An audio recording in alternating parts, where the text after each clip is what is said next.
चलिए अगला वीडियो में देखते हैं। ठीक है, इस चतुर्भुज का जो भाग 3 चल रहा था उसी का क्या है, सेकंड भाग है। ठीक है, ये सेकंड भाग है, उसके कुछ क्वेश्चन बचे हुए थे, उस क्वेश्चनों को यहाँ पर क्या है लिख दिया हूँ। उसके बाद ही ज़्यादा लंबा वीडियो नहीं बनेगा, 4-5 क्वेश्चन है उनको देखते हैं। वहाँ पर वो छूट गया था तो देखते हैं। दी गई आकृति में क्या है, ए बी सी डी एक समांतर चतुर्भुज है। देखिए ए बी सी डी एक समांतर चतुर्भुज है जिसमें कोण बी ए डी 70 अंश, कोण क्या ली है, अच्छा बी ए डी, कोण बी ए डी 70 अंश है तथा कोण सी बी डी, कोण सी बी और ए डी ना इस तरीके से कितना दिया है, 65 अंश दिया है। तो कोण हमको बनाना है B D C, B D और सी, इस वाले कोण को हमको जानना है बी डी सी को, ये वाला कोण कितना होगा। ठीक है, सिंपल सा है क्वेश्चन, ऐसे ही बना दोगे। कैसे, अब ये मेरे को बताइए, जब मैं कहा था कि ये वाला ये कोण लगातार कोणों का योग कितना होना चाहिए, 180 अंश होना चाहिए। लगातार कोणों का योग कितना होना चाहिए, 180 अंश होना चाहिए। देखिए यहाँ पर 70 है और यहाँ पर कितना है, 65 है। तो देखिए 70 और 65 को जोड़ोगे तो कितना हो जाएगा, 70 65 5 के बाद 135। कितना कम है, कितना कम है इसमें, 40 180 में 135 को घटा दीजिए, हमारा 5 आएगा। ये हमारा कितना आएगा, 7 में 3 गया 4, 5 6 7 8 नहीं, कितना हो जाएगा ये 135 ये, और 10 में 5 गया 5, 7 में 3 गया कितना, 5 6 7 8 4 आ गया क्या, 4 5 6 7 8 4 आ जाएगा 45। ठीक है, तो ये 45 जो हुआ, तो 45 जब होगा तो ये कितना होगा, इधर का 45 अंश होगा। तो अब देखिए दोनों को जब हम जोड़ेंगे यहाँ पर, ठीक है, दोनों को जब हम जोड़ देंगे तो 180 अंश हुआ। 180 अंश ये है तो ये और ये मिलके भी 180 अंश होना चाहिए। तो मैं उसमें समय पढ़ते समय हमने देखे भी हैं कि आमने सामने की भुजा क्या होते हैं, बराबर होते हैं। तो ये क्या हो जाएगा, 70 अंश भी हो जाएगा। अब ये और ये दोनों मिलके क्या होंगे, कितने का हो जाएंगे, 180 का हो जाएंगे। लेकिन आपको ध्यान देना है कि ये 45 है, ठीक है, तो आमने सामने का जो कोण है वो 45, ये 65 है, तो ये 65 नहीं होगा। ठीक है, सामने का ऐसा नहीं समझना है, ये 45 है तो ये 45 का होगा, ऐसा भी नहीं समझना है। ठीक है, तो देखिए ये दोनों मिलके क्या होंगे, ये दोनों मिलके क्या हो जाएंगे, 180 अंश का तो होगा। लेकिन आप लोग को मैं रेखा पढ़ाते समय इस तरीके से हमने पढ़ा था कि दो समांतर रेखा, देखिए ये रेखा भी समांतर है, ये रेखा भी समांतर, ये दोनों रेखा क्या है, समांतर, ये दोनों रेखा समांतर है। जब इसको कोई भी रेखा काट दे ऐसा, तो ये कोण और ये कोण दोनों क्या हो जाते हैं, एकांतर हो जाते हैं। और एकांतर कोण हमेशा क्या होता है, बराबर होता है। तब देखिए ये कोण एक रेखा है, दो समांतर रेखाओं को टच कर रहा है ये वाला रेखा, तो भाई ये और ये कोण दोनों एकांतर होंगे, ये कोण और ये कोण दोनों एकांतर होंगे तो ये 65 का होगा। ये कोण और ये कोण दोनों एकांतर होंगे तो ये कितने का होगा, 45 का होगा। ठीक है, समझ में आ गया। तो हमारा क्या है, BDC का हमारा जो आंसर होगा वो कितना होगा, 45 होगा। मैं कोण पढ़ाते समय इसको एकांतर कोण किसे कहते हैं, सम्मुख कोण किसे कहते हैं, ठीक है, ये सारे चीजें मैंने बता दिया था। ठीक है, तो ये देखिए एकांतर कोण होने के कारण ये पलट जाते हैं, इस पर ध्यान रखना, ये इधर हो जाएगा और ये क्या हो जाएगा, इधर हो जाएगा। तो हमारा आंसर जो निकल के आएगा वो कितने अंश का आएगा, 45। ठीक है, तो इसमें क्या है, आमने सामने की जो कोण है वो बराबर होते हैं, हमने पढ़ा है। आमने सामने के कोण बराबर तो है नहीं है, ऐसा तो बात ही नहीं है, लेकिन क्या है, पलट गया है। ये जितना है उतना ही क्या है, ये भी है। ठीक, तो अब क्या देखें, अगला वाला देखते हैं। ठीक है, अगला वाला देखें, इसमें क्या कहता है, दी गई आकृति में ABCD एक समांतर है। ABCD क्या है, एक समांतर चतुर्भुज है जिसमें BDC BD और C, अच्छा B क्या दे है, BCD जी, BC और D कितना है, 70 है, BCD 70 है और AD और ये क्या है, B 50 है। तो BDC ज्ञात करें, BD और C इसको ज्ञात करने बोल रहा है। ठीक है, सिंपल है, ये भी सिंपल है। आप लोग देखोगे तो अब बताओ, ये ऐसा है, ये और इसको ही देख लोगे तो समझ में आ जाएगा। ये देखिए ये 70 है और दो लगातार कोणों का योग कितना होता है, 180 अंश होता है। तो पता है, तो 70 और 50 कितना हो गया, 70 और ये 50 हो गया, 120 ठीक है, कितना कमी है 180 अंश होने के लिए 60, तो ये कितना हो जाएगा 60 अंश हमारा आंसर। सिंपल सा है, दो लगातार कोणों का योग कितना होता है 180 अंश तो होता है। ठीक है, तो 180 अंश इधर 60 और ये अगर यहाँ का कोण पूछता तो ये 60 हो जाता और ये कितना हो जाता 50, क्योंकि ये क्या है समांतर रेखा को ये रेखा क्या कर रहा है क्रॉस कर देते हैं, तो हमारा क्या बन जाता है एकांतर कोण। एक अंतर कोण मतलब ये अंतर, ये वाला अंतर मतलब ये अंतर। ठीक है, आप लोगों को मैं बता दिया था ऑफलाइन क्लास में इस समय। तो ये हमारा क्या हो जाएगा 60 अंश इसका क्या हो जाएगा आंसर हो जाएगा। ठीक है, आगे देखते हैं। यदि ABCD एक समांतर चतुर्भुज हो जिसमें कोण ABC बराबर 90 अंश। ठीक है, अब यहाँ पर क्या है, किसी भी एक को बना के देखें इस तरीके से, ये समांतर है।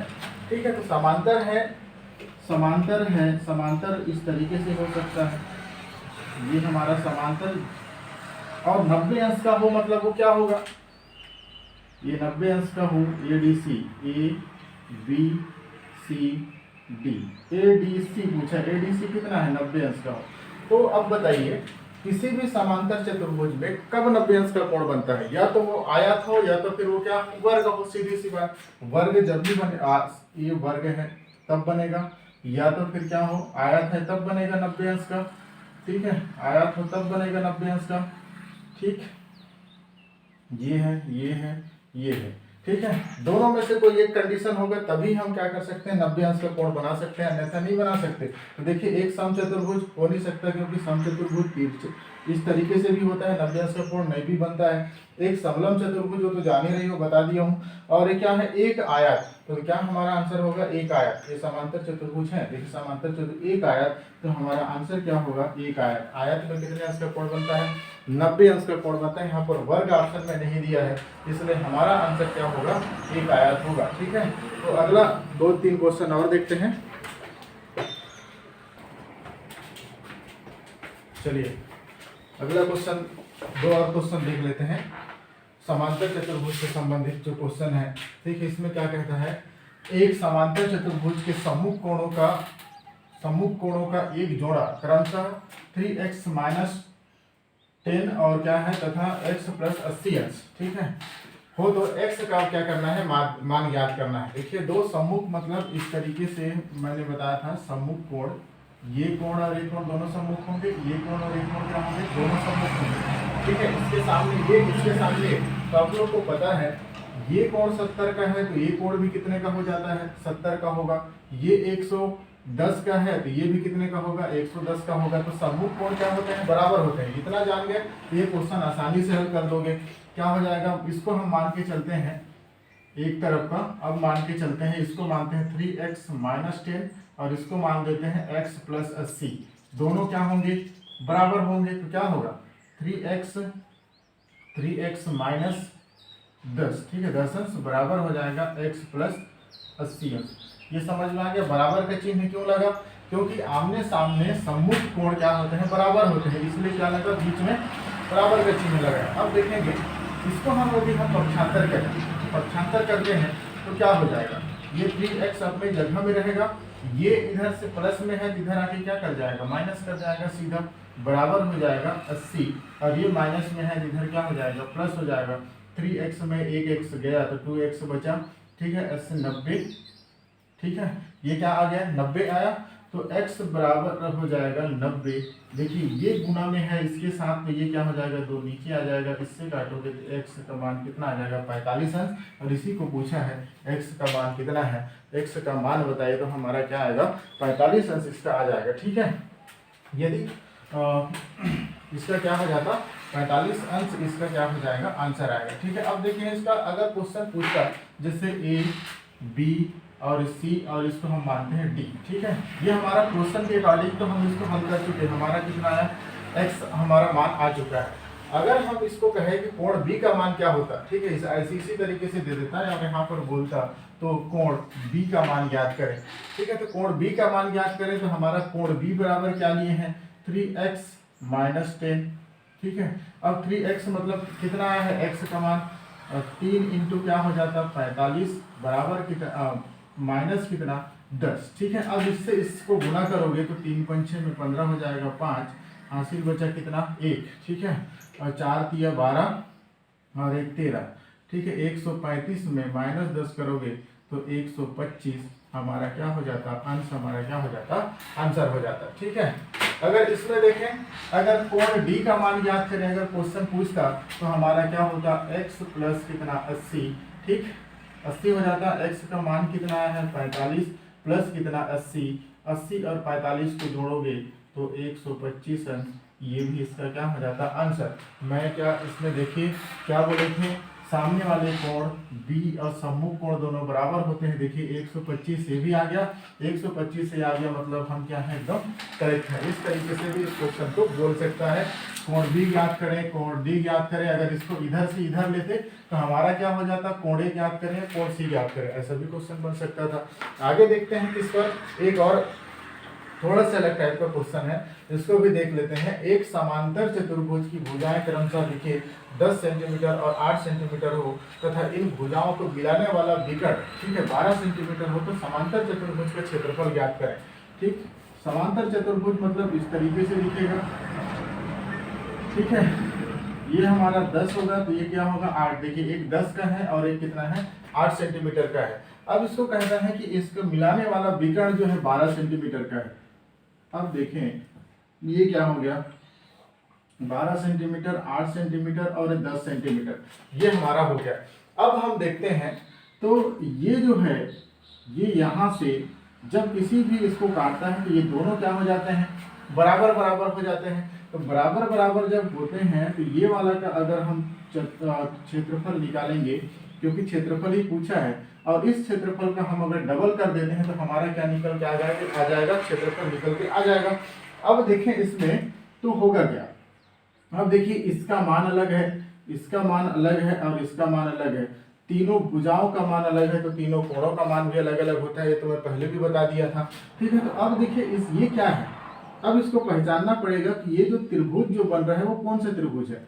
तो ये त्रिभुज है जिसको हम कहते हैं, त्रिभुज पढ़ते समय आप लोग पढ़े होंगे विषम बाहु त्रिभुज है। विषम बाहु त्रिभुज मतलब ये 10 है, ये 8 है और ये 12 है, तीनों भुजाएं क्या है अलग अलग हो तो क्या है विषम बाहु त्रिभुज है। और विषम बाहु त्रिभुज को के क्षेत्रफल ज्ञात करने के लिए, विषम बाहु त्रिभुज के क्षेत्रफल ज्ञात करने के लिए हीरोन सूत्र या हीरो का सूत्र जो बोलते हैं, ठीक है, उसको हम लगाते हैं। तो वो क्या होता है, उसका होता है इसका जो हमारा क्षेत्रफल जो होगा विषम बाहु त्रिभुज, पहले तो विषम बाहु त्रिभुज लेकर के बनाएंगे और उसका डबल कर देंगे तो हमारा क्षेत्रफल आएगा।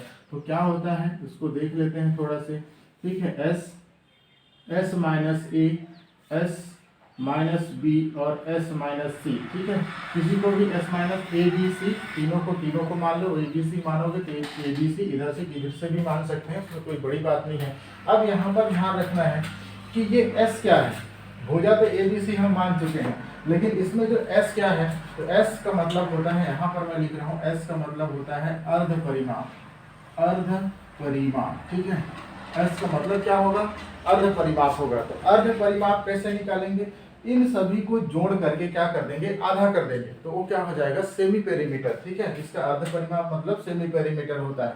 तो अब क्या होगा कि अर्ध परिमाप मतलब आधा कर देना है, तो क्या करेंगे, एस बराबर हो जाएगा, अब इसको देखिए 10 प्लस 8 प्लस कितना 12 बटे क्या हो जाएगा 2, क्योंकि आधा करना है, ठीक। अब देखेंगे 10 8 18 हो जाएगा, 18 19 20 और 30, ये हो जाएगा 30 बटे 2 बराबर अर्ध परिमाप हमारा निकल के आएगा 15 सेंटीमीटर, ठीक है। अब इतना नहीं करना है, इसका आधा कर दो, इसका आधा कर दो, इसका आधा कर दो, जोड़ दो, उतना ही आएगा। इसका हो जाएगा कितना 5, इसका हो जाएगा कितना 4 आधा, इसका हो जाएगा 6 6 4 10 और 5 15। इसको फार्मूला में नहीं भी लगाओगे तो भी आएगा अर्ध परिमाप ऐसी, ठीक है। अब देखते हैं क्या होगा, अब इसको यहाँ पर मान रख दें, इसमें हम अगर मान रखेंगे तो क्या होगा, एस क्या है 15, एस माइनस ए, तो क्या हो जाएगा यहाँ पर 15 माइनस ए, अगर हम ए इसको माने तो 10 हो जाएगा, ठीक है। एस मतलब 15 माइनस बी 20 को माने तो 8 यहाँ पर हो जाएगा, एस फिर से 15 माइनस क्या है 12 तो यहाँ पर 12 हो जाएगा, ठीक। अब इसको फिर से, अब देखिए 15 का 15 लिख रहने दीजिए, इंटू हो जाएगा, 15 में 10 गया, कितना बचा 5, फिर 15 में 8 गया, कितना बचा 15 में 8 गया, कितना बच जाएगा, ठीक है। तो ये बच जाएगा हमारा 7, ठीक है, ये बचेगा हमारा कितना 7 बच जाएगा। और अगला इंटू 15 में 12 गया तो हमारा बचेगा कितना 3, ठीक है। अब देखेंगे तो यहाँ पर से इस तरीके से जब भी बनता है तो हम जोड़ा बना के क्या कर देते हैं, जो जोड़ा बनता है उसको क्या करते हैं, बाहर निकालते हैं। तो अब इसमें देखें तो सिंपल सा दिख रहा है, इसका भी एक जोड़ा बन जाएगा 5 या 15 बनेगा ना, सिंपल सा देखिए समझ जाओगे। ये 15 और ये 15 दो जोड़ा में बन गया, तो एक जोड़ा कहाँ निकल जाएगा, बाहर हो गया। ठीक है, इस रूट से बाहर निकाल रहे हैं, डबल होगा तो एक बाहर निकल जाएगा। तो 15 और 15, ये 15 15 है, 5 ये 15 ही है, तो एक 15 में से एक 15 बाहर निकाल दिए। अब देखिए क्या बचा, 7 7 का कोई जोड़ा नहीं है, इसलिए क्या होगा, √7। यहाँ पर हमको केवल इसका ही मिला है 15√7। ठीक है, लेकिन हमको पूरा क्षेत्रफल समांतर चतुर्भुज का पूछा है, तो इसका क्या हो जाएगा, डबल हो जाएगा। तो ये हमारा निकल के आएगा 2 है, इसलिए 2 × 15√7, ये हो जाएगा 15 दूनी 30√7। हमारा किस में दिया है, सेंटीमीटर में है, तो सेंटीमीटर स्क्वायर हमारा क्या हो जाएगा, आंसर हो जाएगा। ठीक है, ये वाला जो फार्मूला है इसको किसी भी इसमें किसी भी त्रिभुज का अगर 3 भुजा दिए हैं तो उसमें लगा सकते हो, कोई दिक्कत नहीं है कि विषम बाहु में ही लगेगा, ऐसा नहीं है। किसी भी त्रिभुज का 3 भुजाएं आपको पता हो तो वहां पर आप लगा सकते हैं। ठीक है, थैंक यू।